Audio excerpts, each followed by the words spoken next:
Hey everyone, and welcome back to Broke Boy Gaming. My name is Christian, and we're gonna touch on a little subject today that a lot of people have been throwing around since God of War is going to be coming up for PlayStation 4 on April 20th. We are recording this, or I'm recording this, the day before the game's actual release, and I just want to take a few minutes to talk about the state that Xbox is in.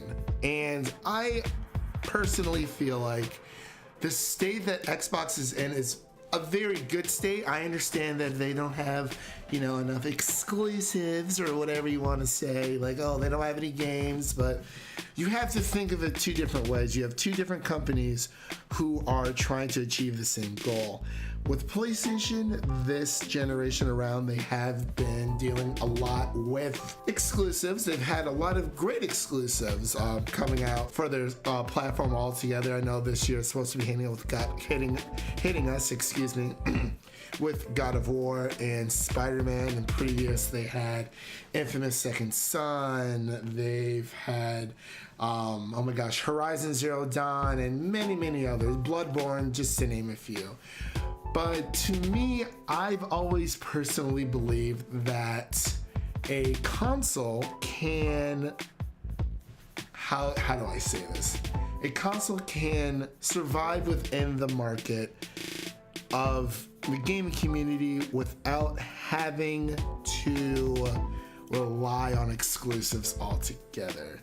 And the state that Microsoft is in right now, it's a very odd state to be in, but I feel like Microsoft is tackling this, from a different point of view when it comes to their lineup, their service. Their service is more based on their merits. You have Xbox Game Pass, it's $10 a month, and not only that, you can play a plethora of games from their library. You can literally play every single exclusive, Microsoft exclusive. We're gonna call them Microsoft exclusives. You can play every single Microsoft exclusive day one if you have the Xbox Game Pass for $10 a month. So that's around $120 a year. Sounds pretty good to me, to be honest, especially if you just pay to play the exclusives on day one. If you don't really care about those other games that are in the library of Game Pass, the ones that they're going to be shuffling around from time to time. Not only that, you have Xbox Play Anywhere, which is a fantastic deal for PC gamers and just Xbox gamers to have a chance to come together to honestly connect within the community as a whole. If I'm playing Gears of War 4 on my computer, I've had an Xbox for a while, but I sold it. I wanted to build my own computer, and I don't have to worry about letting go of all of my friends on Xbox when I can easily play with them on my PC while they're playing on Xbox. It keeps us connected. And then the last thing, Xbox backwards compatibility. Now, a lot of people out there are saying, oh, well, we really just don't want to play older titles on our new Xbox or our newer system in general. Phooey! I don't know what you're talking about. You're crazy. Anyway, so when you have backwards compatibility, they introduced a few years ago, or last year, I'm getting my dates mixed up, excuse me. So they previously announced that 360 titles will be able to play on your Xbox One. And you're like, oh my gosh, that's like fantastic. It's like the PlayStation 2 all over again, And then they're like, wait, not only that, but you can play not only your 360 games, your current Xbox One games, but we're going to take it back to the original generation, and we're going to give you Xbox original games as well, which is fantastic. And I don't know why people are so hung up on it. Well, it's like, oh, well, it's a newer box. I want to be able to play new titles. Well, you know what?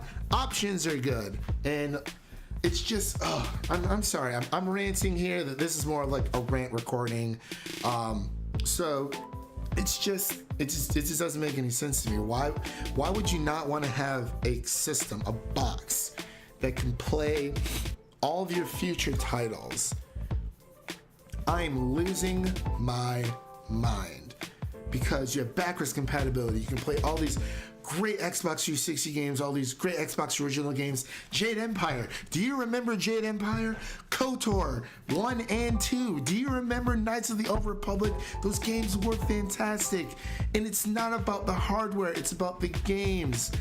I play on PC. I prefer PC over consoles, which is totally fine. I would never knock anyone for consoles whatsoever. But I have a machine right here, sitting right next to me, that can play pretty much any game that's ever been created, essentially, within reason, obviously. I can play literally any GameCube game, any Game Boy Advance game. I can play a plethora of Wii games, PlayStation 3 games, and I can play all my newer titles. I have a pretty good build with a GTX 1060, 6GB NVIDIA graphics card, Founders Edition, and an i7-7700K processor with 16 gigs of RAM. That was a lot to say, but like, it's a pretty decent machine, and it can play all of my new games as well as my old games. I buy games from Steam, Origin, GOG, all the time, whether they're new or old. So like, honestly, why does it matter? Options are a good thing. If you want to go back and play Red Dead Redemption in 4K on your Xbox One X, go ahead. If you want to play Morrowind, or I don't know, the new Gears of War 4 or Sea of Thieves, if you're into that kind of thing. But it's, come on, people, let's come on, people. You just have to understand that options are a good thing. And when you see Xbox making these moves, I understand, again, that they don't have a lot of exclusives, but they're tackling it in a different light. And E3 is right around the corner. So who knows what Xbox might surprise us with next. Maybe we'll get a new Halo.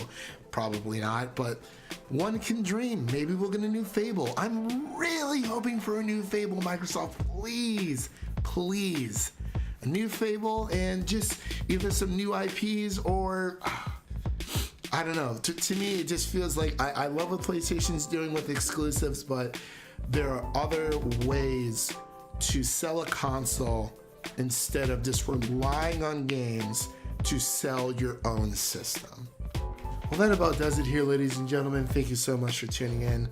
And again, I'm sorry about my rant. It's just something that I feel very passionate about. But I want to hear from you guys. Do you think that consoles can survive without the help of exclusives within their arsenal if they sell their service solely off merit and other means of getting the consumer to buy their console?